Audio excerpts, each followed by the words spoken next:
가장 궁금한 종목들 해결부터 해보도록 하죠. 김덕호 FA와 함께하겠습니다. 어서 오세요. 네, 안녕하세요. 네, 안녕하세요. 시청자가 궁금해하는 종목, 오늘은 중국과 관련된 종목이지 않을까, 소비주들이지 않을까 싶어서 꼽아봤습니다. 첫 번째 종목부터 만나보시죠. YG 엔터테인먼트인데 사실 많이 힘들었잖아요. 물론 뭐 한알령이다, 여러 가지 악재들도 있지만 사측 안에서도 뭐 빅뱅의 구설수도 있었고 승리의 구설수도 있었고 여러 가지 문으로 인해서 주가가 많이 떨어졌거든요. 이제는 보석함이 열렸다고 합니다. YG 엔터테인먼트 사도 괜찮을지 100점 만점에 몇 점 받을 수 있을까요? 75점입니다. 사셔도 괜찮습니다. 사셔도 괜찮습니다. 75점. 한 줄 평은요? 이제 엔터주의 철의 삼각이 완성될 때가 되지 않을까 강하게 말씀드리겠습니다. 철의 삼각, JYP, SM, YG 엔터? 아닙니다. 바로 이 YG 엔터 안에 있는 철의 삼각입니다. YG 엔터 안에서 철의 삼각이 완성된다. 그럼 더 탄탄해지겠네요. 네, 그렇죠. 투자자분들의 생각도 한번 살펴보겠습니다. 오늘 장도 또 한 번 급등하면서 52주 신고가를 경신했어요. 쌓일 때부터 갖고 있다가 이제서야 수익이라시는 분도 있고요. 어제 들어왔는데 잘한 건가요? 블랙핑크 뮤비 보고 샀는데 라는 이야기 있습니다. 지금 뭐 여기엔 안 나와 있지만 신인 남성 아이돌 그룹 트레저 때문에 증권사들의 평가가 달라졌어요. 여기 블랙핑크도 컴백하는데 하반기 YG 엔터의 잔치판이 벌릴까요? 실제로 이제 질문이 이제 보석함이 열린다는 부분들이 아무래도 이제 트레저와 관련돼서 좀 이야기가 나오지 않았을까 싶네요. 네. 일단은 뭐 사실 이제 신인 아이돌 그룹이죠. 남성 위주로 이제 편성이 되어 있는 아이돌 그룹인데도 불구하고 사실 신인 그룹이다라고 하면 인지도가 굉장히 저평가가 될 수밖에 없습니다. 그런데 굉장히 재밌는 사실은 이번에 이제 마찬가지로 트레저가 이번에 앨범을 이제 공식 앨범을 싱글 앨범을 냈는데 일본에서 차트 1위를 했다는 그런 쾌거들과 함께 마찬가지로 신규 앨범이 이제 발매가 되었을 때 수주량이 무려 20만 장을 돌파를 했다라는 부분들이 지금 굉장히 기대감으로 나타나고 있습니다. 어디까지나 이제 첫 스타트를 굉장히 시원하게 나타내는 만큼 앞으로의 기대감들이 굉장히 큰 아이돌 그룹이 또 이런 트레저가 아닐까라는 부분들 좀 말씀드리겠는데요. 이제는 이제 앞서서 제가 철의 삼각이라고 말씀드렸던 부분들 이제 JY 엔터에서도 마찬가지로 이제 가장 우려가 됐던 것은 이제 기존에 어떤 논란이 굉장히 많았던 빅뱅이라든가 아니면은 언제쯤 다시 컴백 화려하게 할까 기대가 됐던 블랙핑크 그리고 이제 새롭게 등장하는 이 트레저의 이 세 개의 그룹들이 결국은 이 YG 엔터의 주가들을 또 한번 올려줄 수 있는 좋은 실적거리들을 만들어내지 않을까라는 부분들 때문에 앞으로의 하반기들은 조금 더 길게 텀을 보고 기다리신다면 더 매력적이지 않을까라고 보고 있습니다. 네, 빅뱅, 블랙핑크, 트레저, 철의 삼각 라인업이 완성되고 있다. 이외에도 뭐 위너라던가 아이콘도 탄탄한 매니아층을 보유하고 있잖아요. 네, YG 엔터 이러한 호재 속에 오늘 신고가를 경신했는데 여기에 더해서 중국 양제츠 방한 뉴스까지 더해줬거든요. 정말 방한한다면은 시진핑 주석의 방한으로 이어지면서 한은령 해제까지 엔터주들은 어떤 흐름 보일까요? 실제로 이제 그 양제츠 이제 주임이 어떤 위치에 있는지 잘 모르시는 분들에서 간략하게 말씀드리면 지난 연초에 이제 왕이 부장이 이제 국내에 방한했을 때 그때 마찬가지로 한한령에 대한 기대가 굉장히 높았지 않습니까? 그렇죠. 근데 이 왕이 부장을 움직일 수 있는 정도의 직급이 된다라고 보시면 됩니다. 그러니까 이제 중앙 외사 뭐 공작위원회라고 하는 곳에서 이제 말 그대로 외교 사령부입니다. 중국의 입장에서 당을 대표하는 외무 사령부이기 때문에 이 일본에서 이제 양제츠가 결국에 방한을 했다라는 부분들은 전략적으로 이전에 방한 카드가 뭔가 좀 잘 안 먹혔으니 확실하게 한국을 한번 잡아보겠다라는 그런 강한 의지가 보이기 때문에 엔터주라든가 아니면 화장품 섹터들 아니면 여행 관련된 종목들이 또 한번 좋은 호재거리가 되지 않을까 기대감들은 안고 갈 수 있을 것 같습니다. 다만 어디까지나 이런 제스처라든가 이런 부분들이 계속 나타나는 이유는 결국에는 동북아시아에 대한 부분들, 즉 이제 미국과 중국을 필두로 해서 이제는 러시아까지 참전을 하게 되는 이 패권 싸움에 대해서도 조금 실리적인 부분들을 챙겨가야 되지 않을까. 현 정권이 마찬가지로 어떤 경기에 대한 위축 부분들을 어떤 친중 노선이라든가 이런 부분들을 조금 활용을 하더라도 중립적인 위치를 잘 고수하면서 전략적인 접근을 했을 때 이런 엔터주들은 훨씬 더 빠르게 회복이 되지 않을까라고 판단하고 있습니다. 네, 현재도 10% 넘는 상승 보여주고 있는데요. YG 엔터 지금 들어가긴 늦었을까요? 목표 주가는 어디로 봐야 될까요? 우선은 1단계 선으로서는 52,000원 선까지 보고 있습니다. 단계적으로 이제 축차 상승을 조금 기대를 해봐야 되는데요. 아직까지는 방한 일시나 이런 부분들에서의 확정이 된 부분은 아니기 때문에 조금 단기간에서의 조정 여파가 있을 수 있습니다. 그래서 너무 무리한 가격에서 내가 올라탄 게 아닐까 걱정이 되시는 부분들은 이후에 조정 이후에도 충분하게 방한 일정이 확보될 때까지의 시간은 남아 남아있으니 너무 다급하게 진입하지 않으셨으면 좋겠고요.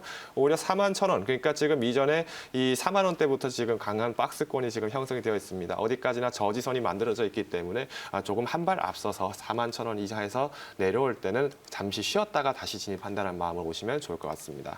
네, YG엔터 목표 주가는 52,000원, 손절가 41,000원 제시했고요. 이어서 두 번째 종목도 볼게요. 여기도 엔터입니다. JYP 엔터인데 시총으로 1조를 처음으로 넘긴 국내 안에서 처음으로 넘긴 회사죠. 엔터 대장주입니다. 앞으로 어디까지 갈 수 있을지 이 종목에 대한 투자 점수도 들어볼게요. 80점입니다. 조금 더 높습니다. YG보다 5점 높은 이유가 있지 않을까 싶은데요. 한 줄 평은요? 혁신적으로 그리고 겸손함으로. 이렇게 말씀드리겠습니다. 혁신적으로 겸손함으로 또 JYP 엔터 약간 그 사측의 특징이 수업도 하고 인성교육도 한다 막 그런다고 하잖아요. 네, 그래서 맞습니다. 겸손함으로인가요? 한번 투자자분들의 생각도 확인해 보겠습니다. JYP가 시총 1조를 넘긴다고 다신 볼 수 없는 숫자인 것 같다라고 하시는데 오래 가지도 않을까 싶기도 하고요. 시진핑 대형급 호재도 있다. 또 박진영이 밝히길 내년에 미국 멕시코 그룹을 런칭한다라고도 했네요. 지금 JYP 주가의 가장 큰 상승 동력 뭐라고 보시나요? 저는 니치 프로그램이 아닐까라고 생각이 듭니다. 일본에서 하고 있는 거요? 네, 그렇습니다. 아마 아시는 분들은 아시겠지만 이제 이미 일본의 소니 뮤직하고 그리고 JYP 엔터가 지금 합작으로 해서 진행을 하고 있는 오디션 프로그램이 있습니다. 결국은 이런 오디션 프로그램들 통해서 양성이 된 그룹이 결국엔 니즈라는 걸그룹이 또 탄생을 하게 되었는데요. 재밌는 사실은 기존에 K-팝이라고 하면은 우리가 한인들로 그러니까 말 그대로 한국 사람으로 편성이 되어 있는 부분들을 강조를 많이 했지만 이후에는 점점 어떤 외국인들에 대한 부분들도 멤버들도 섭외가 많이 들어왔고 이제는 아예 외국인들로만 편성이 된 말 그대로 외인 구단을 하나 만들어 보겠다는 어떤 강한 의지가 나왔지 않았을까 말씀을 드릴 것 같습니다. 재밌는 사실은 이 이제 니즈를 만들기 위해서 니즈 프로젝트가 어떤 것을 했냐면 처음에 선발 과정부터 과거에 뭐 프로데스 101과 같은 느낌으로 선발부터 해서 이제는 양성까지의 과정들을 전 과정을 이제 영상으로 제작해서 OTT로 상영을 한 적이 있습니다. 이런 부분들은 어떻게 보면은 코로나가 터졌을 때 우리는 OTT란 단어들이 더 친숙해질 수밖에 없었는데 이미 JYP 엔터 같은 경우 이런 부분들을 적극적으로 활용을 했기 때문에 이 친구들이 이렇게 컸습니다라는 부분들을 바로 보여줄 수 있다는 부분에서 훨씬 더 기대감이 커지지 않을까라고 보고 있습니다. JYP 엔터도 오늘자 6.75% 강한 상승 보여주고 있는데 지금까지는 3대장 안에서 대장이잖아요. 그렇죠. 근데 빅히트가 또 탄생하게 된다면 대장 자리를 놔줄 텐데 과연 빅히트 엔터의 상장 이후 이 3대장들이 윈윈 효과를 보여줄까 아니면은 좀 상대적으로 소외받는 현상 보여줄까요? 사실 이제 주식의 개념으로 보면은 아무래도 좀 전운이 돌지 않을까라는 생각이 듭니다. 네. 아무래도 이제 빅히트 그러니까 정말 엔터계의 대박이죠. 바이오팜급의 대박이 나타날 수 있는 새로운 어떤 상장의 기대감이 있기 때문에 주식의 가격으로 봤을 때는 여전히 조금 전운이 도는 긴장감이 돌 수밖에 없다라는 부분을 말씀드리고 싶은데요. 앞서서 제가 이제 한 줄 평에서 겸손함으로라고 말씀을 드린 이유가 한 가지 있습니다. 실제로 이번에 JYP 엔터가 SM을 뛰어넘고 1위를 등극을 했는데 성공을 했는데요. 이때 박진영 씨가 실제로 이런 말씀을 하셨다고 합니다. 그러니까 1등이라는 타이틀은 굉장히 명예롭고 좋지만은 이것에 대해서 너무 자만하지 않았으면 좋겠다. 오히려 앞으로 1등이 아니라 우리가 봐야 될 곳은 더 큰 시장이 있다라는 부분들 얘기를 하셨기 때문에 빅히트의 상장, 이제는 K-팝으로서의 시장을 접근하는 것이 아니라 글로벌 시장에서의 팝으로서 훨씬 더 등극이 되지 않을까 기대감이 높습니다. 그래서 5점이 YG보다 더 높았습니다. 80점을 받은 만큼 가격 전략도 조금 더 눈높이를 높여봐도 괜찮을까요? 말씀드린 것처럼 어디까지 엔터주가 지금 아직까지는 방안에 대한 이슈가 굉장히 큽니다. 결국은 이제 중국과의 관계에 또 틀어졌을 때는 주가가 빠질 수 있기 때문에 먼저 축차선으로 1차선은 4만 원 선 먼저 보수적으로 진입을 해볼 수도 있도록 하고요. 이후에 뭐 손절을 하신다라고 하면은 말 그대로 조금 그래도 탄력은 좀 있는 33,000원 선에서는 한번 쉬었다가 다시 들어가는 게 좋지 않을까라고 의견을 조심스럽게 말씀드려 보겠습니다. 네, 목표 주가 4만 원이고요. 이어서 세 번째 종목. 엔터가 간다면 당연히 콘텐츠질도 함께 갈 수 있으니까 CJ ENM을 볼게요. 뭐 스튜디오 드래곤을 꼽아볼까, 제 콘텐츠를 꼽을까 하다가 너무 안 가서 CJ ENM을 한번 짚어보겠습니다. 사불사겐이라고 줄임말이 있는 드라마잖아요. 사랑의 불시착 그리고 사이코지만 괜찮아. 네, 이 IP 판매에 기대를 갖고 있는 CJ ENM인데 언제 가요? 이 종목에 대한 점수는요? 75점입니다. 75점? 네. 그럼 갈 때가 됐네요. 한 줄 평도 들어보죠. 이제 코로나 극복했죠? 네, 코로나 이제 극복합니다. 네, 코로나 이제 극복한다. CJ ENM 너무 낮은 저 밑에 있습니다. 투자자분들도 그래서요. 역사적 저점 구간이다라고 이야기하신 분들도 있고요. 어제 매동 보셨죠? 어제 메인들이 매수했습니다. CJENM 매수 기다리면 되고요. CJ 라이브 오픈 때 보자라는 이야기도 있습니다. 2분기 실적 부진했을 텐데 이 부진한 광고 수익은 언제부터 개선이 될까요? 일단은 이제 2분기 실적이 발표가 됐습니다. 그러니까 2분기 실적이 발표가 되었고 매출이 약 8,300억 정도 그리고 이제 뭐 영업이익은 약 700억 정도가 이렇게 나왔는데 조금 안타까웠던 면들은 그래도 이런 광고 수익이라는 부분들이 사실은 올해 OTT 시장이나 이런 부분들이 활성화됐기 때문에 더 많아질 거라고 생각했지만 사실 전년 대비로 하면은 약 16% 정도 조금 더 하락을 했었다라는 아쉬움은 남았습니다. 다행스러운 것은 이제 이런 어떤 광고 수익이라든가 아니면 제품 판매에 대한 부분들, 특히 커머스 비중에 대한 부분들에서의 탄력성을 높이기 위해서 기존에는 개별 제품들에 대한 어떤 수요군들, 그러니까 종류를 굉장히 여러 종류를 선택을 했었는데요. 이번에는 아예 단일 브랜드 위주로 공략을 하게 되면서 결국에는 선택과 집중을 통해서 수익성을 제고를 시켰다는 점. 이 점을 봤을 때는 앞으로의 3분기에 대한 어떤 발판들이 조금 더 다져진 편이 아닐까라는 부분의 긍정적인 시각도 같이 병행하는 것 같습니다. 네, CJENM 그럼 언제 올라갈 수 있을지 만약에 드라마나 콘텐츠 쪽을 보시는 분이라면은 지금 스튜디오 드래곤 제 콘텐츠 안에서 CJENM이 탑픽이 될 수 있을지요? 일단은 지금 이제 CJENM과 관련해서 이제 컨텐츠 관련돼서 말씀드리기 전에 제가 디즈니에 대해서 잠깐 이야기를 드리겠습니다. 실제로 이제 디즈니는 테마파크라든가 아니면 놀이공원 이런 곳으로 굉장히 친근할 수밖에 없는데요.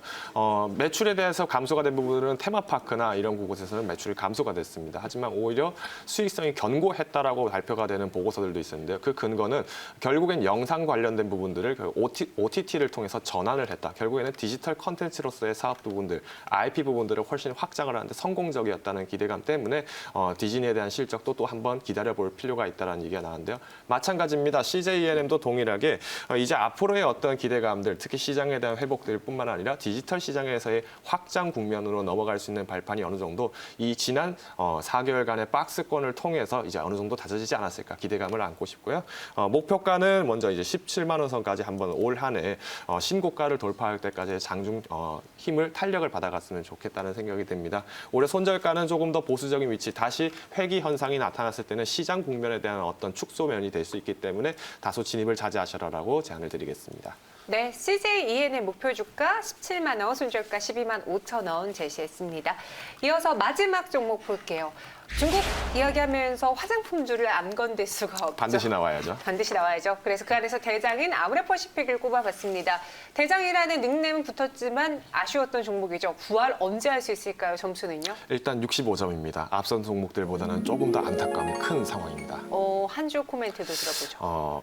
파부침주라는 말이 떠오르네요. 파부침주가 필요한 때라고 정리를 드리겠습니다. 파부침주가 필요한 때 무슨 내용인지 저희가 하나씩 토론방도 들어가 보고 하나씩 이야기 들어보겠습니다. 아모레 이제야 가는구나. 예전에 명성이 빛난다. 대장주로 자리매김합시다라는 이야기도 있고요.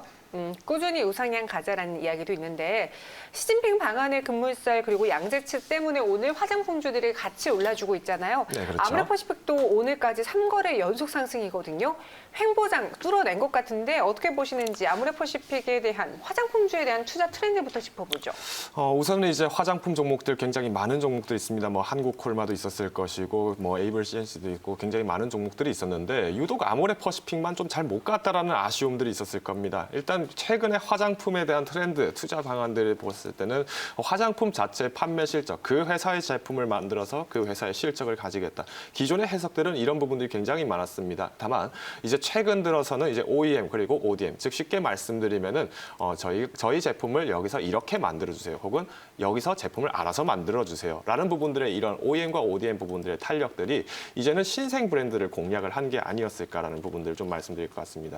기존에는 아모레라든가 이런 대형 회사들에 대해서 OEM이나 ODM을 신청했던 회사들이 많았었는데 현재 최근 들어서는 굳이 내가 이렇게 큰 회사에 비싼 비용 들여가면서 만들 필요가 있을까? 오히려 앞으로의 화장품 시장 다른 회사도 많지 않았을까라는 부분들 때문에 OEM과 ODM만 전략적으로 접근을 하는 회사들이 굉장히 늘어났고 상대적으로 네임 브랜드가 네임 밸류가 굉장히 높았던 아모레는 저평가를 받을 수밖에 없었다는 아쉬움도 있었던 것 같습니다.